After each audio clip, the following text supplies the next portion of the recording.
Boaventura de Sousa es un sociólogo portugués que se ha focalizado fundamentalmente en sus estudios en los cambios de paradigma.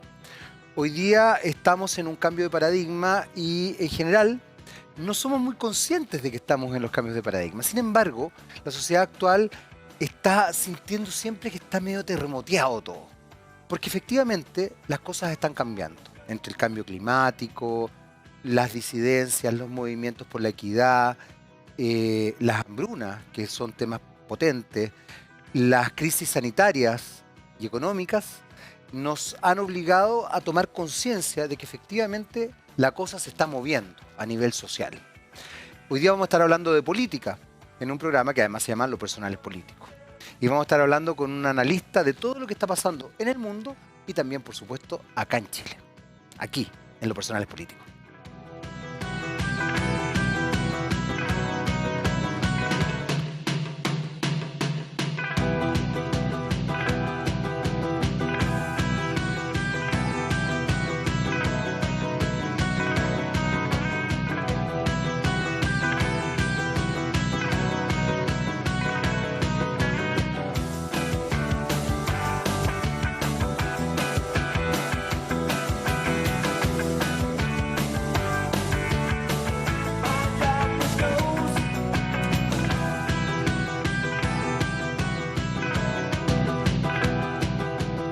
Hay pocos momentos sociales, políticos, sociales, culturales, que uno se perciba o se dé cuenta de que realmente está en un proceso de cambio. Generalmente los analistas tienden a observar que las sociedades se dan cuenta de esos cambios una vez que ya pasaron. De hecho, hay una preciosa analogía de un filósofo, creo que Hegel, que dice que la lechuza de Minerva emprende el vuelo al atardecer, entendiendo que en definitiva la sabiduría logra entenderse una vez que ya pasan los procesos, ya pasa el día.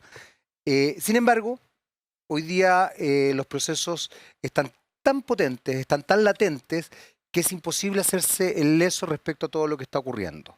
Y para eso vamos a estar hablando hoy día con un cientista político y además alguien que aprecio mucho, Guillermo Holtzman, sobre todo lo que está pasando en nuestro país y el mundo, que no es poco, Guillermo. Créeme que no es poco. Un agrado estar contigo. La verdad que un verdadero agrado poder verte y poder conversar. Sí, pues hace tiempo que no nos No, veíamos. A ver, voy a partir del mundo ¿ya? para llegar a Chile, porque creo que tienen tienen elementos importantes, interesantes, que pueden repercutir en nuestro país, a pesar de que no se da, quizás no nos demos tanto cuenta.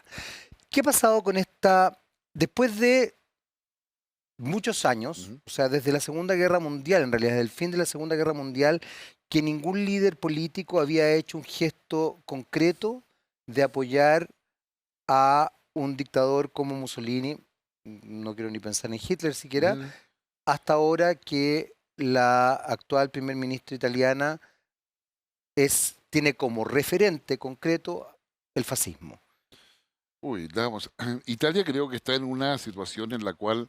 Es que es brutal. no, no, Es es brutal. brutal, absolutamente brutal. Además es brutal porque uno creería que esto nunca más iba a volver a pasar, digamos. Exactamente. Y también con paradoja, porque finalmente es una mujer que llega acá como primer ministro. Claro, Y que no uno hay debería celebrarlo desde claro, cierto no hay punto de ninguna vista. garabía alrededor de eso, lo cual también te da cuenta de los momentos que estamos viviendo. Es decir, el feminismo no es una cosa transversal, sino que también responde a una visión de sociedad y a una visión ideológica Eso es también. muy interesante Claro. porque efectivamente, de hecho, se cuestionó a que los grupos feministas no alabaran finalmente la elección de la primer ministra italiana, Ujú.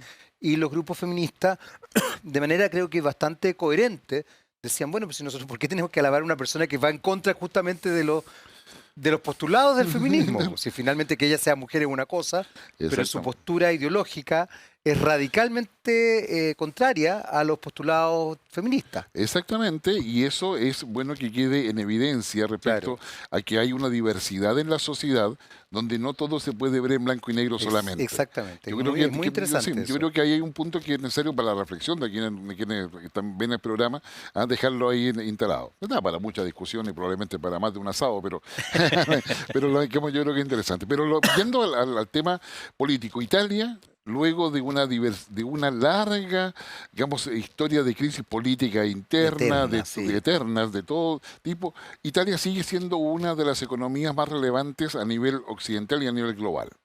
O sea, no nos Ese es un perdamos. muy buen punto, Claro, ¿ah? no nos perdamos ese tema porque Italia, con todo el desorden, con la cultura italiana, con todo lo que nos gusta y no nos gusta de ello, con toda su historia negra y su historia positiva que tiene, finalmente está en eso. Pero también Italia está dentro de Europa. Y no nos podemos olvidar lo que pasó en Suecia hace poco.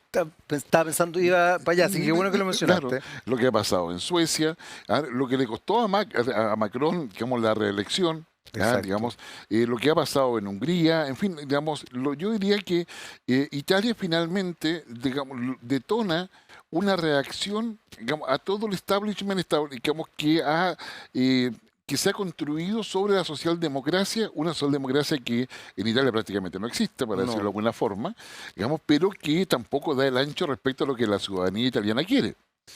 Recordemos que tanto Italia, Grecia, Portugal en algún minuto estuvieron a punto de de ser expulsados de la Unión Europea. toda la razón. Claro, y ahora, que pasa, Meloni, que es la primera ministra con una votación de un 26%, que se considera como una muy buena Sí, muy votación, buena votación. claro, cosa que para nosotros sería prácticamente una minoría que está gobernando, pero ella llega y va a tener que luchar con sus dichos anteriores, como le ha pasado a otros presidentes, incluyendo los de Chile, con sus dichos en el pasado, con sus posiciones en el pasado, y el pragmatismo con el cual debe empezar a conversar con sus pseudo aliados. Digo pseudo porque ella tiene, como tú bien decías, una posición fascista que ha sido tradicional desde la juventud. Y que además es brutal, porque ella Claro, lo reconoce. O claro, sea, en general la gente no le gusta que se le asocie ni por asomo al concepto fascista. Y exacto. ella casi como que lo expone con orgullo, Claro, digamos. y incorpora la idea del posfascismo, Exactamente, sí. como que sería como el neomarxismo, pero digamos, Exactamente, sí, como el posfasismo. absolutamente. Entonces, yo creo que, pero además es muy bueno que lo haga así porque define la regla del juego de diálogo y negociación. Ya, que es un muy buen Claro, punto. porque Sé con quién estoy. exactamente, o sea, no me está ocultando algo que no es. Pero también, digamos, interesante su discurso de campaña que empieza a moderar su discurso, que es lo que finalmente le va a dar qué sé yo, El triunfo, el claro. triunfo, dando cuenta de una coherencia que yo creo que es lo que premia la ciudadanía, tanto de Italia como de cualquier país. O sea, ella ha sido coherente, no niega lo que ha sido, digamos, reafirma y argumenta por qué lo ha sido, Claro. pero también plantea lo que quiere hacer y que eso supone dejar de lado algunas cosas, o por lo menos morigerarlas. Ahora, ¿será capaz con todo ese discurso? Salió electa, pero ahora tiene que ejercer el poder. Y como bien sabemos, otra cosa, como se dice acá en Chile, es con guitarra, o en España Lo probablemente. hemos visto, de Claro. hecho. Pues, y te lo digo de esta manera porque es bueno hacernos las comparaciones porque el mundo va avanzando en forma simultánea. Antiguamente, primero pasaban las cosas en Europa y después pasaban Sí, en pues América ahora Latina. no. Ahora no. Ahora se están dando en paralelo. Exactamente. Entonces, yo diría que ella ahora va a tener que demostrar la capacidad primero para poder consolidar la coalición, una coalición que no tiene una cohesión, yo diría, ideológica fuerte, donde tiene un Berlusconi que alaba a Putin, que probablemente va a ser Claro. un tema respecto a cómo ella va a abordar todo eso en términos de relaciones exteriores de Italia, y a su vez la situación económica de Italia, que es realmente mala para los estándares italianos y europeos y donde la Unión Europea ya le advirtió que si no logra alinearse en los equilibrios macroeconómicos mínimos que exige la Unión Europea, definitivamente están dispuestos a empezar a discutir la expulsión de Italia o la suspensión de Italia de los privilegios de la Unión Europea, privilegios que tienen que ver con la ayuda económica. Concretamente, de hecho. Concretamente, Claro. entonces yo creo que ahí estamos frente a un proceso político brutal, que coloca a una persona que jamás se pensaría que hubiese llegado al poder en Italia, Es que eso es muy sorprendente. claro, Sí. y que va a tener que actuar con mucho pragmatismo, sin dejar de lado lo que es específicamente, pero tratar de juntar una mayoría desde un extremo. Entonces, ¿cómo tú logras eso? Es lo que yo creo que estamos esperando ver cómo lo va a enfrentar. Porque en definitiva va a tener que buscar un liderazgo distinto, probablemente de percudirse digamos, de lo que son incluso cuestiones esenciales para ella desde el punto de vista ideológico y pensar en toda Italia, que fue lo que prometió Ahora, por lo menos. en ese sentido, Guillermo, pasa que una persona, a ver, Porque lo hemos visto incluso acá en Chile, ¿Mm? que presidentes o candidatos a la presidencia moderan su lenguaje, ¿Mm? pero no necesariamente van a moderar su real pensar. Exacto. O sea, la tendencia incluso de los últimos dos candidatos, tanto de Kast como de Boric, fue hacia el centro, pero no necesariamente era una realidad esa. ¿Mm? Y hubo un lenguaje concreto, específico, de pedidas de perdón, Mm. de miles de actos, de gestos, pero a la hora de los que hubo, y aquí ya me voy a salir de Chile porque Ya. yo creo que Boric efectivamente está tendiendo al centro, el poner a Carolina Toá como ministra del Interior, relevar quizás el rol del Partido Socialista, del PPD también, gestos a la democracia cristiana, a esta democracia cristiana porque también se dividió, Claro. pero está, la verdad es que sí, ha hecho gestos políticos del gobierno. Pero en el caso de ella, ¿tú crees que ella va a hacer esos gestos? ¿Va efectivamente? Porque una cosa es el discurso, que atrae votos, Ujú. y otra cosa es la realidad, que también lo hemos visto. Exacto. En una Italia que es parlamentaria, que ha ido dando bandazo entre la izquierda y la Sí, derecha, po. digamos, Y muy extremos, además, muy en muchos extremos. aspectos. Yo tiendo a pensar de que si ella no es capaz de poder dar esa confianza para poder generar acuerdos más allá de su ideología que le den estabilidad a Italia, el gobierno de ella va a ser breve. Tú sabes que no eres la primera persona que me hace ese comentario. Ya. Además que parece que Italia tiene formas políticas internas de efectivamente sacar a la gente del poder rápidamente. Exactamente, y eso es lo que le ha dado la estabilidad y mantenerla como una economía como importante, digamos, sin, o sea, por ejemplo, ¿Qué italianos que son los italianos? claro, acá en Chile tú ves, o sea, ves si hay un mandazo muy fuerte, que si la economía se hunde, o sea, Sí, vale decir sí, todo, pues digamos, acá sacan es muy banderas. sutil.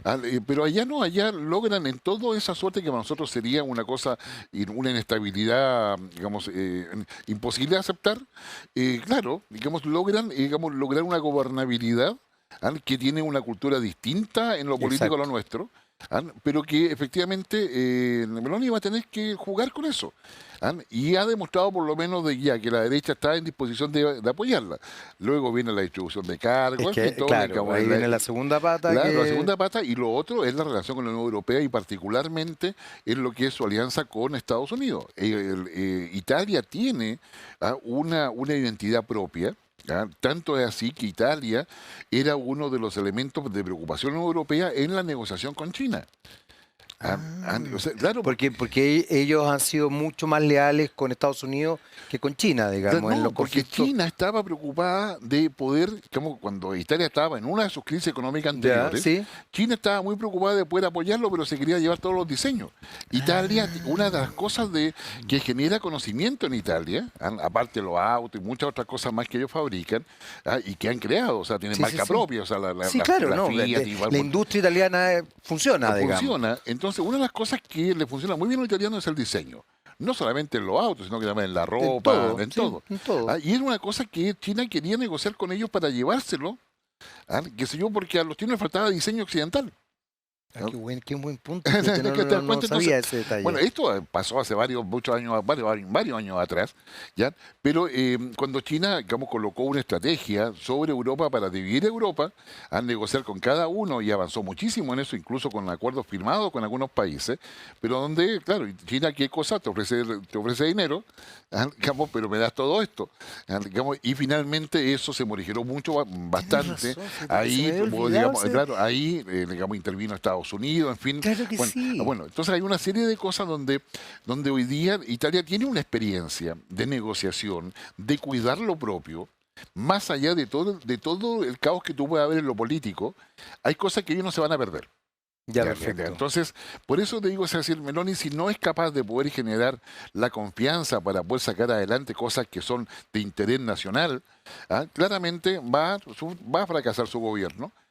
Y va a ser solamente un estertor dentro del convulsionado proceso político italiano. Digamos. Así que yo creo que eso, ahora la señal más fuerte es la votación que ella saca, en términos de que hay un voto castigo evidente a todas las otras coaliciones políticas que han tratado de hacer algo, y lo han hecho mal, digamos, de partida. Entonces es un voto de confianza en términos de que no hay otra cosa donde elegir. Eso te iba a preguntar porque en definitiva también una de las cosas que uno ha podido ver, incluso en relación a las votaciones de presidentes en Chile, incluso en la votación del plebiscito de salida, digamos, de la Mm, constituyente, que finalmente el voto emocional, los votos de castigo, de mm, premio o de el mal menor, eh, son mucho más fuertes y mucho más poderosos de lo que uno cree, incluso desde un punto de vista de encuestas y todo. Quizás no son tan conscientes, pero la sensación que uno tiene es que efectivamente hay mucho voto con esas características de castigo, de rechazo a ciertas cosas, de este es el mal menor, o de frentón, prefiero esto que puede ser malo, pero no quiero más esto porque yo ya no te creo, ya no te... exacto. Y lo que Meloni tiene es que generó empatía. Empatía, yo creo que hay dos cosas. Empatía para ir en el sentido que tú dices, emociones, Sí, claro, sentimientos, claro. y coherencia. ¿Ah? O sea, credibilidad. ¿Ya? Es potente ese detalle porque la credibilidad es muy fuerte, incluso aunque no me guste. Sí, exacto. Pues no, es que es muy importante. O sea, yo diría, digamos, disculpa que vuelva a Chile, pero digamos, Gabriel Boric tiene esos dos elementos, empatía, qué sé yo, digamos, y coherencia. O sea, vale decir, él es el Sí, único, digamos, tiene una coherencia mínima. Él fue el único que tuvo en en la el, firma del 15 de o sea, de noviembre. hecho, le costó, casi le cuesta, o sea, es muy sorprendente todo lo que pasó después, porque Exacto. acuérdate que él fue castigado, fue Sí, pues. llevado a ética, querían sacarlo del partido, o Exactamente. sea, Pues digo, entonces la gente, hay mucho comportamiento electoral que ya no se define por la racionalidad, digamos, del exacto, ser humano, sino que se define por el sentimiento, la percepción, la emoción. claro, Y dentro de eso, lo que uno puede hoy día decir es la empatía, o sea, que me entienda mi situación, sí, una parte, y lo otro, la coherencia, de decir, como que me sea creíble, ¿sabes? Decir, él no miente, o sea, vale decir, claro. O se equivoca, claro, que también uno, ojo, también se cuestiona, digamos, hasta exactamente. cuándo se equivoca, pero por lo menos reconoce el equivoco, que Exact- también es algo que llama la atención positivamente, Así es. aunque choree. Claro, es Exactamente. como eso, Exacto. tienes razón. ¿No? Bueno, y en este caso ella funciona en esa lógica. Están funcionando en esa lógica.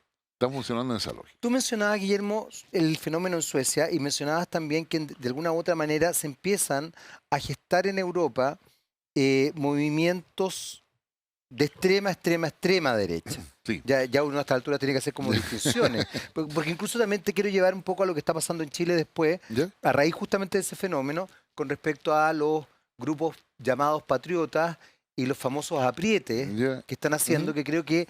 ¿Por qué te digo esto? Porque extrañamente Europa, y tú lo dijiste muy bien, pasa esto, pero en paralelo empiezan a ocurrir también fenómenos bien particulares en Chile sobre quizás posturas que creo que podrían llamarse perfectamente neofascistas, dado sus características, más allá de cómo se llamen ellos o cómo se higienicen Ujú. en su postura. O sea, lo que ha pasado con los partidos tradicionales de derecha Ujú. y este grupo llamado autodenominado patriota ¿Ya? es claramente una situación muy violenta que además desconoce el 25 de octubre y finalmente la votación de ese 78% que sí quiere, como tú bien lo ¿Ah? explicaste, otra constitución.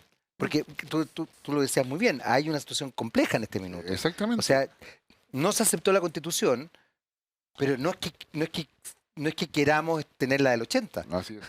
¿No? Y eso fue bastante evidente. O sea, O sea, digamos, por eso te digo, yo sé que son varios puntos, pero es como para pero tratar de por hacer un ejemplo, mapeo, claro, por digamos. ejemplo, en Europa yo creo que más allá de cómo veamos al ciudadano frente a una democracia que no siempre le responde como quiere, Ya, donde hay corrupción en el poder, en fin, donde digamos, donde grandes parece que es debilidades. parte de, ¿ah? Claro, por eso digo, o sea, son cosas que están transversalmente en todo el Sí, mundo. claro.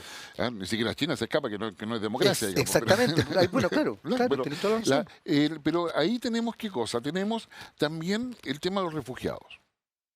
Ya, el tema primero fue de Siria. Recordemos que los refugiados en Sí. Siria generaron, digamos, brotes xenófobos y nacionalistas muy potentes en varios países. Ya, Que, que es se que, dio que- claro. que es un muy buen punto ese. Ucrania, o sea, ya van, mira, me puedo equivocar la cifra, pero por lo menos alrededor de 5 millones de ucranianos que han llegado a Europa. Tú piensas que acá en Chile con 30.000 ya consideramos que es un problema de seguridad nacional de marca mayor. Bueno, justamente es que me parece muy importante ¿Ya? lo que está diciendo ¿Ya? Guillermo, porque finalmente las dimensiones xenófobas empiezan a generar situaciones políticas muy complejas, digamos, Exactamente. y sentidos patrios, a veces malentendidos, no sé, pero porque tienes toda la razón, también ocurre acá en Chile en otras dimensiones, pero por favor. Es lo mismo. Entonces, bueno, entonces tú tienes en Italia, que tiene su problema, o sea, llegan, qué sé yo, refugiados por, digamos, por mar, que se tienen que recibirlo, que se vayan a Grecia, qué sé yo, en fin, está Turquía de por medio. Turquía es un actor fundamental entenderlo dentro de Europa, es decir, Turquía es un país que está en todas partes, Absolutamente. quizás, discúlpenme los católicos, pero es prácticamente Dios, o sea, digamos, está en todas partes. O sea, está en el conflicto, digamos, Rusia-Ucrania, está en Siria, Bueno, que además está en Irán, está en Irak. geográficamente Turquía es muy importante, Por eso te digo, es entonces, muy sustancial, claro, digamos. entonces yo diría, hoy día hay una percepción también del mundo. O sea, una cosa que ha hecho la globalización es que muchos se sienten, digo, no quiero, sería una exageración decir ciudadanos del mundo, pero parte del mundo al menos. Sí, Ya, o muy, sea, muy buen punto claro, ese, sí. parte del mundo. Entonces, como el ser parte del mundo significa que yo quiero tener en mi gobierno acá algo que me sirva y me sintonice con el mundo. Tienes toda la razón. ¿Ya? Sí, sí, Entonces, independiente de tu nivel socioeconómico o tu edad. Ya, claro. que puede estar más cercano o más lejano, pero eso yo creo que es una cuestión que va también conformando la evolución del pensamiento político e ideológico. Entonces hoy día probablemente Meloni, que uno la cataloga de fascista en virtud de las definiciones tradicionales del siglo XX, Claro. a lo mejor es un populismo nacionalista. Eso, Entonces, porque no responde claramente, o sea, no es que ella quiera o sea, repetir a Mussolini, no, no, toma las ideas de Mussolini, los conceptos y los trae como una propuesta en algunos aspectos a la realidad del que ella le toca vivir desde su trinchera política o ideológica. claro. Lo propio pasa con otros grupos, que sé yo, nazi, que recordemos que el tema neonazi digamos, está en Europa también. Alemania ya tiene, quizás no autodenominado neonazi, pero tiene, sí, tiene movimientos Pero nazis en claro, el Congreso, en el digamos, creo que tiene Congreso. un 7%. No es Exacto, poco, no es no poco, es poco. y de hecho aumentó Sí, respecto a lo tienes que toda la razón, tienes era toda la razón. antiguamente. Entonces hay una serie de elementos donde yo digo, ya en un plano de análisis, muchas veces nos quedamos con las categorías de análisis que no, aprendimos en el siglo XX Mm, y no hemos sido capaces de darle por pensamiento propio el elemento evolutivo para que están vigentes ahora en el siglo XXI. Acá en Chile se mantiene todavía la lógica conservadora del siglo XIX y XX es para una derecha impresionante. tradicional, Sí, que sé yo, versus la evolución más liberal de otra visión de derecha que de repente casi se mezcla con la centroizquierda. O sea, bueno, hay. de hecho sí, po. Claro, entonces, de hecho, acá en Chile, yo diría, digamos, los parámetros de derecha e izquierda, tal cual pasa también en Europa, pasan a ser, yo diría, digamos, con límites muy, muy poco claros. ¿Ya? Y es ahí donde aparece Meloni, para volver a Italia, ahí donde aparece Meloni, y Meloni logra interpretar algo que la ciudadanía quería. Yo quiero volver a destacar que saca un 26%, que es mucho dentro de la lógica electoral, digamos, italiana, más allá de destacar también el nivel de abstención que hubo. Ya, ¿Cuánto hubo de ah, abstención? que casi un 50, alrededor del 50%, o sea, Es digo, y es muchísimo, muchísimo, es muchísimo. muchísimo. Entonces tienes ahí un elemento que es interesante, es decir, tienes una parte de la sociedad que está desconectada, que no quiere conectarse, Claro. ¿ya? Digamos, pero que va a reclamar en su minuto, ¿ya? Qué sé yo, versus otra sociedad que dice que hay que ir a sufragar. Es bien interesante eso. Tenemos que hacer una pausa, pero quiero dejar algunos tópicos que me parecen importantes. La lógica Guerra Fría, que parece ser que algunos grupos siguen estableciendo como lógica de izquierda y derecha, porque yo también creo que las izquierdas y derechas han ido cambiando. Y por otro lado, esta dimensión, como tú bien decías, Guillermo, del siglo XXI, que rompe incluso con esa lógica que tengo la sensación de que sobre todo en Chile está más arraigada de lo que nosotros mismos creemos. Vamos a hacer una breve pausa, volvemos inmediatamente a hablar de contingencia política, de todo lo que está pasando en el mundo, acá con el analista Guillermo Holtzman. Vamos y volvemos.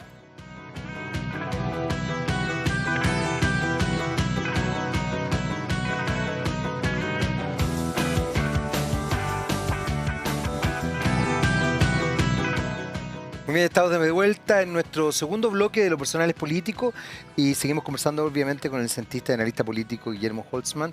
Y yo te había planteado una pregunta que me ha llamado mucho la atención este último tiempo, porque tengo la sensación de que todavía ciertos sectores, sobre todo en Chile, siguen leyendo Ujú. la política con la lógica de la Guerra Fría, Sí. sin entender que las izquierdas y derechas de verdad han evolucionado, que las banderas, por así decirlo, de lucha son realmente otras, tienen que ver con problemáticas sociales, económicas muy distintas. Obviamente siempre está la idea de terminar con la pobreza, que sigue siendo un gran flagelo, digamos, para la humanidad, pero eh, la crisis medioambiental es fundamental, los temas con la Ujú. equidad también, yo diría que a nivel transversal es un tema, lo que está pasando ahora a raíz del asesinato y muerte en Irán, Sí, Amani. Amani. exactamente, de esta joven de 22 años, Sí. creo, que además fue golpeada, bueno, finalmente asesinada en realidad, por ocupar mal el velo. eh, Da cuenta de verdad de otra forma de ver el mundo. Sí. Pero parece ser que, por lo menos en Chile, seguimos en la otra lógica. Y te lo digo, bueno, porque por ejemplo en redes sociales me da mucha risa. De repente uno dice, qué sé yo, tú haces un comentario más progresista ¿Ya? y inmediatamente estás catalogado de comunista. Ya. Haces un comentario más conservador e inmediatamente estás catalogado de fascista. Así es. Es como una cosa como muy rara, cuando en definitiva incluso, bueno, en Chile yo creo que el Partido Comunista es bien particular en relación a a otras, a otros países donde está el Partido Así Comunista. es. En Sí, Chile sin duda. tiene una historia muy distinta además. Pero así todos nos funcionamos en esta lógica rara de la Guerra Fría. Es Sí. O como sea, de cortina de hierro. sí, pero eso es una minoría que funciona. Bueno, en América Latina yo creo que hay varias cosas que son interesantes. Primero, hay un déjà vu revolucionario impresionante. A Hay, ver, qué interesante eso. A ver, un cuéntame. déjà vu revolucionario en la cual, digamos, América Latina y Chile en particular está con revolución inconclusa. Ah, mira qué buen Claro, punto. A ver, claro, Allende, una revolución inconclusa. Qué sé yo, en la práctica. Y hay muchos que apelan a eso porque Allende, lo que se destaca de él políticamente, digamos, cuando tú lo ves en el proceso, es que es el primer marxista que llega digamos, democráticamente en términos democráticos claro. para hacer una revolución, ¿no es cierto?, desde esa democracia, cosa que años después va a hacer, digamos, Hugo Chávez en Venezuela, que es un proceso distinto, digamos, Claro. pero que llega a la democracia para generar un Fíjate que régimen digamos, autoritario.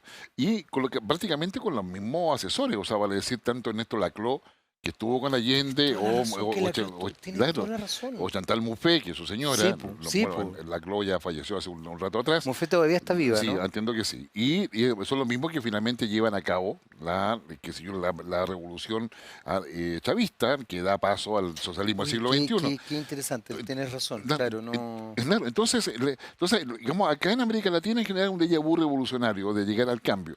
Ahora, yo creo que ese déjà vu está siendo consumido por la globalización. Es decir, entonces después viene un update de eso. Y disculpe que lo diga de esta manera, pero para poder simplificarlo y poder explicarlo en poco rato. Un update de eso con lo que es el antineoliberalismo. Entonces, digamos, claro, algunos sostienen que el antineoliberalismo es sinónimo del antiimperialismo. No son sinónimos, pero tienen mucho en común. ¿Ya? Entonces, el antineoliberalismo que hoy día, por ejemplo, tú ves en muchos discursos, pareciera ser, digamos, tienen argumento, tienen condiciones, es decir, esto ha generado desigualdad, concentración de la riqueza, en fin, y así toda una cosa que tú dices, oh, sí, es verdad.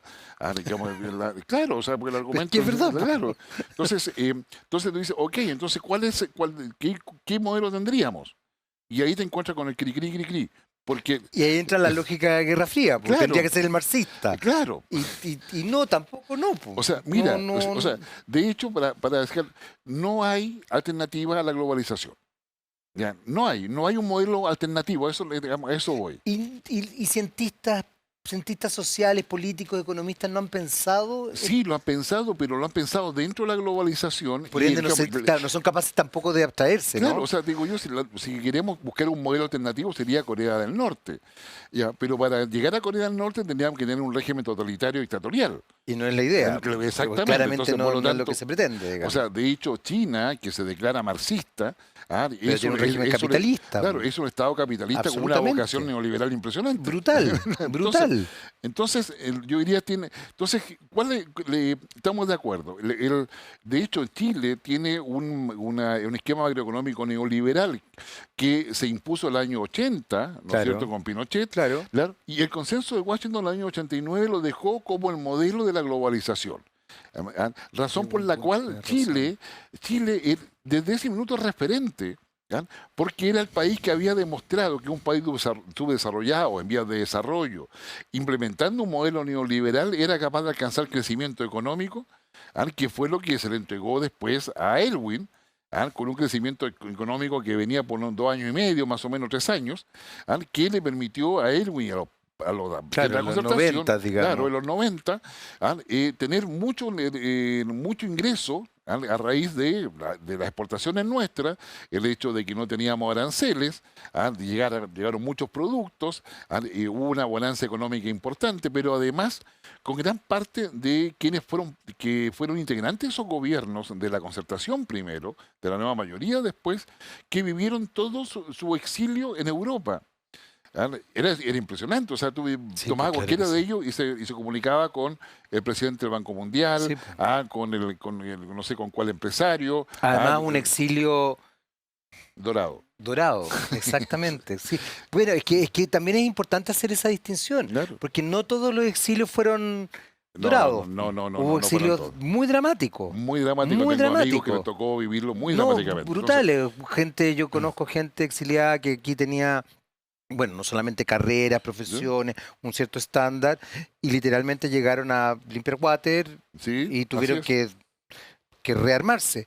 Y conozco también la otra parte, que eran de ciertas élites Claro. chilenas y que evidentemente llegaron a un exilio dorado, muy acogidos, con un estándar alto, donde se les consideró, o sea, el exilio también fue relativo, por decirlo de alguna Claro, o manera, sea, bueno, esa luz dorada que vuelve es la eh, que lleva que es la que, adelante. claro, que es la que está. Po. Claro, que lleva adelante y la hace, y trata de hacerle entender a todos, oye, escuchen, si el mundo va para allá. Entonces, así tú tenías en la práctica, acá, bueno, tanto Chile como otros países de América Latina, que los gobiernos de izquierda o centro izquierda, para seguir en esa nomenclatura, gobernaban como si fuera de derecha, y los de derecha querían gobernar como si fueran de izquierda. Que fue una de las cosas que en algún momento incluso se desarrollaba, acuérdate, en relación a Piñera, como que decía que Exacto. Piñera tenía una Por eso te política digo. mucho más social que los gobiernos de la concertación y también de la nueva mayoría. Ahora, lo que llama la atención, quiero que siga en esta idea, pero no puedo dejar de mencionarlo, porque en los 80 la socialdemocracia en Europa cobra gran relevancia. Yo tuve la oportunidad de estar allá en esa época y me acuerdo que me impactó verlo. Eh, en Suecia, en Alemania. De verdad era como el boom de la socialdemocracia que después se consolida. Extrañamente ellos no desarrollan políticas socialdemócratas realmente cuajadas. ¿El neoliberalismo nos consumió más que eso? Sí, no consumimos más que eso, y yo diría, y estoy Porque ahí no dispuesto. hubo juego. No, Po. pues bueno, mi análisis, y estoy dispuesto a sostenerlo, es que Chile se quedó en el neoliberalismo 1.0. Seguro, es un buen análisis. El Dramático, pero buen 1.0. análisis. Mientras yo veía Estados Unidos, países europeos distintos, iban avanzando al 2.0. Hoy día para mí el neoliberalismo está en el 4.0. Es decir, ¿qué significa eso? Que la ecuación entre Estado y mercado, Se va digamos, se va equilibrando. equilibrando, pero además se incorpora a la sociedad. Claro, Cosa que en Chile no no hubo pasó. caso de hacer los cambios correspondientes, y eso tiene que ver con el conservadurismo cultural chileno. O sea, le quedó el temor al cambio. Eso es muy interesante, Guillermo, porque de alguna forma, fíjate que justo estuvimos conversando con otra persona, pero en áreas más bien de cultura, porque también ese conservadurismo cultural se potencia en dictadura, tengo la sensación, y se establece esta suerte de apagón cultural, por Sí, así decirlo, donde se enarbola un cierto discurso nomás, ujú, que sí, tiene que ver con un hiperconsumismo, pero no con una cosa reflexiva, cero análisis crítico. O sea, figuras incluso como la tuya, yo diría que aparecen en democracia, sí, lo más probable. claramente. O Sí, sea, antes bueno, antes tampoco se podía mucho hablar, ¿no? claro. ¿Para qué vamos a decir una cosa por Claro, otra? No se podía. claro, claro. pero yo te diría, no, yo tuve oportunidad de ser escuchado también, digamos, en el gobierno militar ¿Te o con la tocó? dictadura, sí. Sí, entonces eso, pero digamos, pero había que estar en el lugar preciso para eso. Perfecto. Ya, qué sé yo, entonces, la Universidad de Chile jugó mucho, y es ahí donde me tocó Sí. conversar con mucha gente del Partido Comunista, y la ciencia política de la Chile en su minuto jugó un rol muy importante para Pero poder acuérdate generar. que la Chile trataron de intervenir, acuérdate Sí, pues, todo lo que pasó con Federici, no, que fue bueno, brutal, po. bueno, fue brutal, pero también ahí se logra un modus vivendi, o Sí, sea, sí. obviamente no democrático, Mm, no, duro, pero bueno, se produce un fenómeno bien particular. O sea, la mm, Chile en relación, por ejemplo, a Federici, administrativos, académicos y estudiantes, se unen en así la es. discusión Sí, no, y sí, en forma transversal además. O sí, no, yo sea, era parte de eso, entonces digamos que estábamos ahí, ¿no? Y se hizo claro, una serie de cosas contra la administración Federici en su minuto, exactamente, sí, ya pues, sí, qué sé yo, pero también, digamos, se hizo negociaciones para poder tienes razón. evitar que haya académicos que se fueran. Igualmente muchos fueron desvinculados solamente Cierto, por razón ideológica, o sea, es decir, absolutamente. pero es evidente, bueno, era la forma en que se hacía la cosa en aquel Bueno, instante. y justamente también la salida democrática para terminar con la dictadura tiene que ver también con negociaciones, que la gente parece que le ha costado entenderlo hoy día, me da la sensación, las nuevas generaciones. Claro, o sea, bueno, ahí quizás esto para un programa especial para poder hacerlo más, pero es evidente, o sea, vale decir, eh, acá hay un tema, o sea, bueno, ya pronto, el 5 de octubre, es un nuevo aniversario del plebiscito del año Tienes 88, razón. ya, y en ese plebiscito, qué sé yo, un 43% estaba de acuerdo con que Pinochet se mantuviera, Bueno, y es un capital político, o sea, es enorme. Es claro, enorme, la gente no tiene conciencia de eso. Yo entiendo que ganó el no, ya, yo tuve la oportunidad de votar y, bueno, además la gente yo creo que se imagina que voté que no, digamos, pero más allá de eso, yo estoy muy de acuerdo contigo. O no, sea, yo creo que el capital político que quería que Pinochet siguiera, uno no lo puede soslayar tan fácilmente. no, No, no, porque sí, fue una mayoría, pero tampoco una mayoría que tú digas, wow. No, realmente se establecía una división, o como dicen los argentinos, una verdadera grieta ahí, exacto, a partir de eso. exacto, entonces bueno, y ahí se negoció, bueno, hay muchas cosas, pero eso por una clase de historia, porque Sí, finalmente, digamos, en junio, julio de 89 se hicieron 54 reformas constitucionales que se tienes razón, plebiscitaron. Bueno, tienes y ahí viene razón. toda una historia que sería entretenido verlo no un punto de vista histórico, yo lo veo un punto de vista como proceso político. Obvio, ¿Ya? obvio, pero es que es Entonces, interesantísimo eso. entonces, yo diría, bueno, hay todo o sea, Chile, lo que te quiero decir, es el primer país en el mundo que aplica un modelo macroeconómico neoliberal.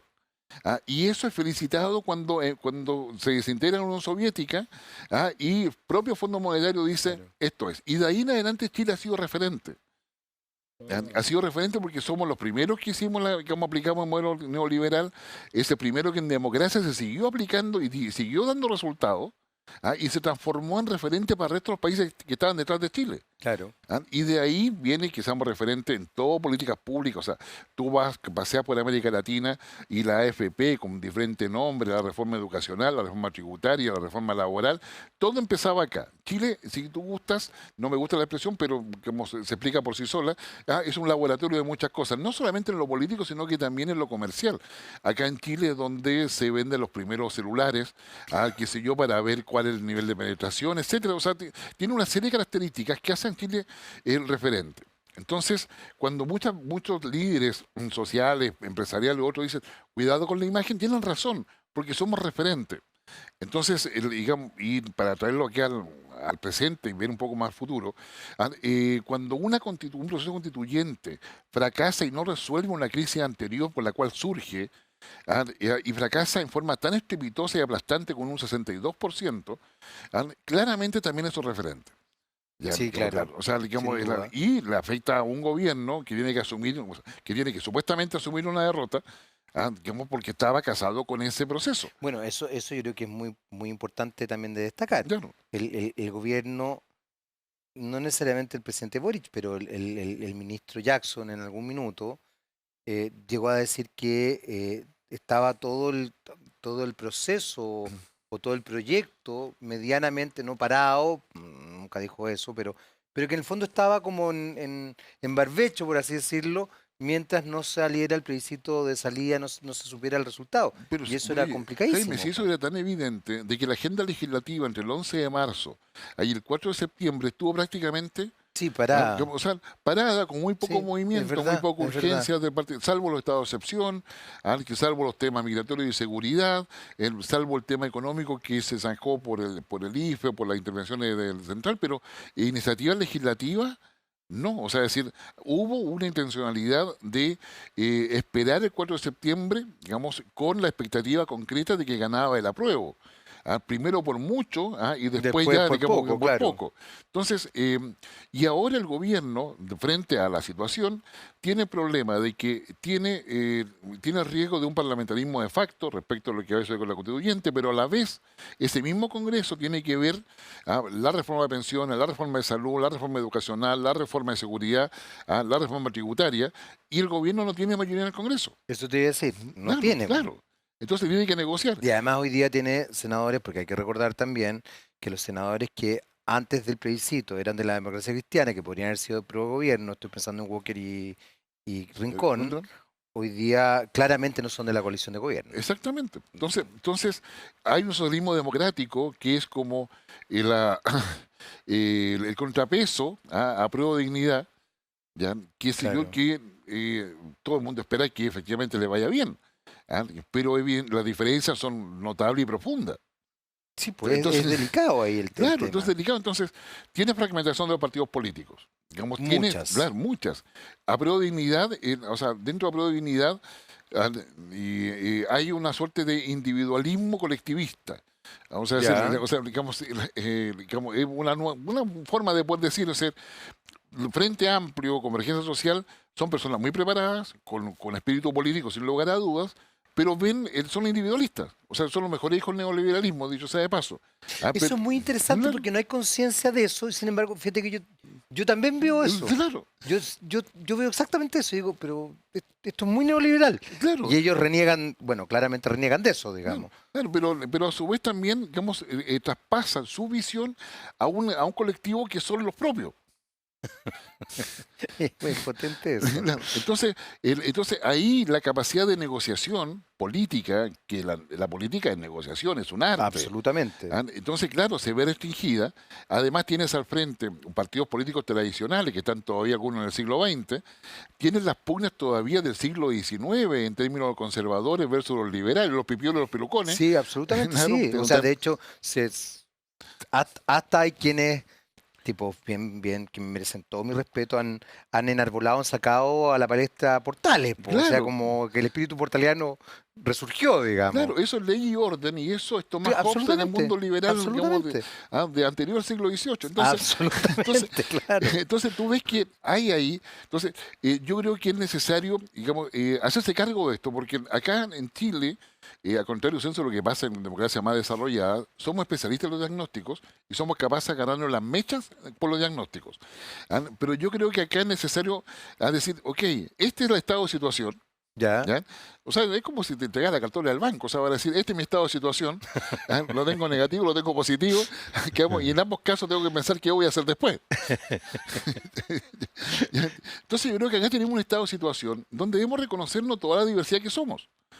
¿Ya? Pero eso es bien interesante, porque parece ser que ese reconocimiento no existe tampoco. No, Me da la sensación de que no o hay o no un... se sabe cómo hacerlo. O sea, es decir, Ujú. yo creo, tiendo a pensar, de que, o sea, yo, y sería mi aporte desde del análisis, de que es el cómo el que falta. Entonces queremos solucionar las cosas como se hacían antes. Ya. O sea, que no sé, pues, si fuéramos radicales, ¿qué haríamos? Lo iríamos a almorzar. Que sí. Al parrón. Claro, al parrón, ¿no es cierto? Porque es ahí donde, digamos, se hacen las cosas. De ahí se logran los acuerdos. Cosas que hasta no hace mucho sí se hacían en algunas casas, qué sé yo, digamos, en algunos lugares, en Sí, el claro. propio Congreso, en los comedores reservados. ¿Ya? Pero ahora parece que entonces el cómo tenemos problemas en ese cómo. Y cuando tú tienes problemas en el cómo, ¿ya? Como para resolver un problema, es ahí donde el ego personal, digamos, se impone sobre el cómo poder avanzar con otros en una misma idea. Porque es evidente hoy día en Chile de que es evidente, y digamos por la evidencia, de que se requiere un cambio y transformación. El Sí. plebiscito fue claro, no cualquier cambio y no cualquier transformación. ¿Ya? Claro, no es llegar y borronear, por así decirlo. Exactamente. O sea, digamos, la transformación no es sinónimo de refundación. Es lo primero que te dice el 62%. De hecho, Claro. de hecho. Claro. Es que eso es bien importante. Tenemos que hacer una pausa, pero nos queda todavía un bloque más. Así que volvemos inmediatamente aquí a seguir conversando con Guillermo Holtzman en lo personal político. Vamos y volvemos. No se vayan.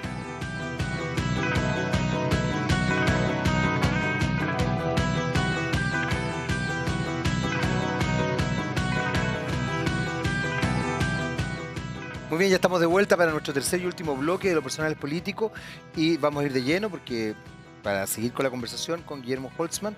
Y estábamos hablando un poco de, ya nos habíamos adentrado más en la política nacional y en cómo se está estructurando un poco todo lo que está pasando hoy día. El plebiscito evidentemente marca una dimensión bien particular y bien compleja también, porque ciertos sectores sacan cuentas alegres, que también pasó con el 78%. ¿Ah? Sí, sí. El 78% lo tomó, yo diría que la centroizquierda y la izquierda como propio, cuando evidentemente no lo representaba a ellos solamente. Así O sea, es. es un absurdo. Y este 62% tampoco representa solamente a la centro-derecha y la derecha. ¿Qué pasa ahí? Y volvemos un poco a esta lógica que te preguntaba o que conversábamos en el bloque anterior. Esta lógica de izquierdas y derechas tan guerra fría, cuando en definitiva la cosa está mucho más compleja y una persona puede ser tremendamente progresista en algo, tener ideas incluso muy de avanzada, muy de izquierda, en otras cosas muy de derecha. Hay gente que dice, yo económicamente soy mucho más liberal o conservador, o nada, y en otras cosas no sé qué, o creo que el Estado tiene que ser más fuerte en esto, pero no en todo. ¿Qué pasa cuando los partidos están cristalizados, por decirlo de alguna manera? Yo diría que hay una debilidad del Estado que, vamos, quizás no todos estén de acuerdo con lo que te voy a decir, pero vamos, todos dicen que los partidos son los que tienen que darle el curso al país, Ya. lo cual es correcto, pero sucede que son los partidos en realidad los que tienen que darle la fortaleza al Estado para definir cuál es la hoja de ruta futura. Por ejemplo, tú vas a las hojas, a las páginas presidenciales de China, qué sé yo, de Estados Unidos, de India, de Rusia, qué sé yo, de Italia, de Reino Unido, de Francia, de Alemania, y te vas a encontrar que todos esos países, el Estado, ha logrado hacer un proceso interno donde define la hoja de ruta de mediano y largo plazo. Hoy día, por ejemplo, para aquellos que no me creen, Alemania, que frente a la crisis energética producida por la invasión rusa a Ucrania, ha tenido que repreguntarse si va a volver a la energía nuclear o no, si va a volver al carbón o no. Pero todo significa un replanteo y una convocatoria a la sociedad, a los especialistas, a los Sí, políticos, claro, etcétera, claro. para poder redefinir eso y enfrentar esta urgencia. Acá en Chile no tenemos eso. O sea, digamos, claramente no nos basta. ¿Cuál es el objetivo de Chile? Hacer de Chile una gran nación. Eso no es un objetivo, o sea, No, todos estamos de acuerdo con eso. además que todo individual y globalmente queremos ser buenas personas. Pues. Claro, ¿Cuál es tu objetivo de la vida? Ser buena persona. Ok, ya, perfecto. Está bien, está bien. Está bien, perfecto. Entonces, ahora, pero no tenemos ese objetivo de mediano y largo plazo. No lo tenemos. Entonces, y tenemos partidos fragmentados, tenemos partidos divididos.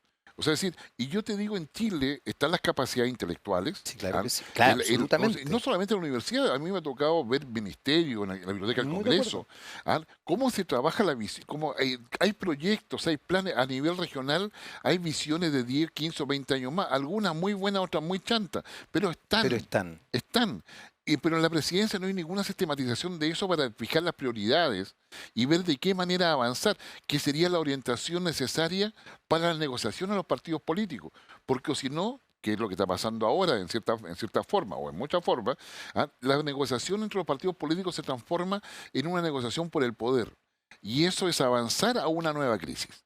Es que eso es muy interesante, Guillermo, porque pensaba, fíjate, nuevamente, lo conversamos con otra persona, pero especialista ya desde el punto de vista cultural, pero efectivamente los procesos políticos previos al golpe tenían una cierta continuidad. Claro. De alguna manera, incluso Alessandri, Frei y Allende se establecen una cierta continuidad a pesar de ser muy distintos. Bueno, Tomic, el programa de Tomic y el programa de Allende eran muy parecidos. Muy parecido, sí. Muy parecidos. La gente no tiene idea de eso. Claro. A mí me sorprende. Eran realmente muy parecidos. La diferencia es que Allende establecía la idea de la revolución y de la unidad popular. Tenía una cosa muy fuerte con el pueblo, lo social. Tomich en ese sentido estaba en otra dinámica, pero como programas eran muy similares. Allende continúa con la reforma agraria, la nacionalización del cobre. Alessandri establece ciertas directrices culturales que toma Frei y que continúa Allende. Exactamente. Eso no pasa después. Eso no pasó el último tiempo en Chile. No, Es como yo corro, y ahí tomo algo que tú decías, como que nos nos individualizamos. Si no es como yo quiero, no... Y no hay un proyecto, no hay Exacto. un proyecto de Estado. Exactamente. Entonces, tenemos el presidente Boris con su coalición presentó un programa de gobierno. Sí. Y ese programa de gobierno dura 4 años. Mira, yo te voy a decir que... Claro, que así de brutal. Claro, o sea, yo te Así de decía, brutal. al contrario, del extranjero, ¿qué se ve? A ver, si tú eres inversionista, ves a Chile, salió Boris, me da certeza, no se aprobó la Constitución, ¿qué están haciendo? Del punto de vista, si tú vas a invertir 5.000 millones de dólares, ¿estás dispuesto a esperar 4 años? Por supuesto que sí. No tiene ningún apuro en invertir. Entonces, el hecho de pensar de que un programa de gobierno puede ser tan incentivador como para que alguien se juegue a largo plazo, cuando perdiste un plebiscito, qué sé yo, de un cambio constitucional que supuestamente iba a dar esas certezas, claramente estás en una posición en la cual requieres administrar y gestionar ese fracaso, Sí, pues, digamos, claro, de ese la proceso gestión del constitucional. fracaso. Claro, y gestionar tu derrota. Exactamente. Claro, Sí, o sea, no, pues eso hay un tema político. claro, eso es transformar, digamos, el vaso medio vacío en vaso medio lleno. Exactamente. Pero eso no se hace con retórica. No, se hace pues con se hace acción. con acciones, estoy de acuerdo. Claro, entonces es ahí donde acá hay que, digamos, estamos en una situación compleja, yo diría sensible y delicada. ¿Por qué? Porque tenemos una crisis político institucional no solucionada. Todo el proceso que hicimos no la solucionó, pero además el resultado fue tan contundente. O sea, de 346 comunas, 338 ganó el rechazo. Claro. Ganó en la cárcel, ganó en los lugares donde votaron los Sí. pueblos originarios. Ganó en varios grupos etarios, incluso de jóvenes. Bueno, en lugares además vulnerables. que uno Vulnerables. habría pensado que no. digamos. Claro, o sea, si no logras leer eso, digamos, eso, además votando una cantidad récord de ciudadanos, récord, 82, 84% de participación. O sea, el gobierno, si no entiende que es minoría, qué sé yo, y que yo le doy la posibilidad de que sí tiene la verdad, o sea, tiene una visión de lo que debería hacer a futuro, pero entendamos de que no tenemos dónde cambiarnos de modelo. Mm.